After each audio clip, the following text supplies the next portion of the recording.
আসসালামু আলাইকুম ওয়া রাহমাতুল্লাহি ওয়া বারাকাতুহু। প্রিয় দিনদার মুসলমান ভাই ও বোনেরা, আজকে যে আলোচনা করব জান্নাতে যাওয়ার আমল। প্রিয় বন্ধুরা, আমার এই চ্যানেলে নিয়মিত ভিডিও পেতে চ্যানেলটি সাবস্ক্রাইব করে পাশে থাকুন এবং লাইক করবেন আমাদের ভিডিওতে, যাতে আমরা নিত্য নতুন ভিডিও আপলোড করার উৎসাহিত বাড়ে। তাই চলুন দেরি না করে এই কালেমাটা যদি আপনি একবার পাঠ করেন তাহলে আপনি নিশ্চিত জান্নাতে যাবেন ইনশাআল্লাহুল আজিজ।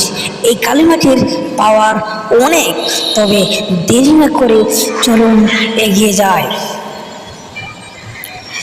আব্দুল হামিদ ইবনে বায়ান ওয়াসিতি রাদিয়াল্লাহু বলেন, মুআজ ইবনে জাবাল রাদিয়াল্লাহু আনহু বর্ণিত, তিনি বলেন রাসূলুল্লাহ সাল্লাল্লাহু আলাইহি ওয়াসাল্লাম বলেছেন, সাক্ষ্য দিয়ে যদি মৃত্যুবরণ করে যে আল্লাহ ছাড়া কোনো ইলাহ নেই তবে এবং আল্লাহ আর প্রিয় রাসূল, এই কালেমাটি যদি অন্তর থেকে সে বলে মৃত্যুবরণ করে তাহলে সে নিশ্চয়ই জান্নাতে যাবে।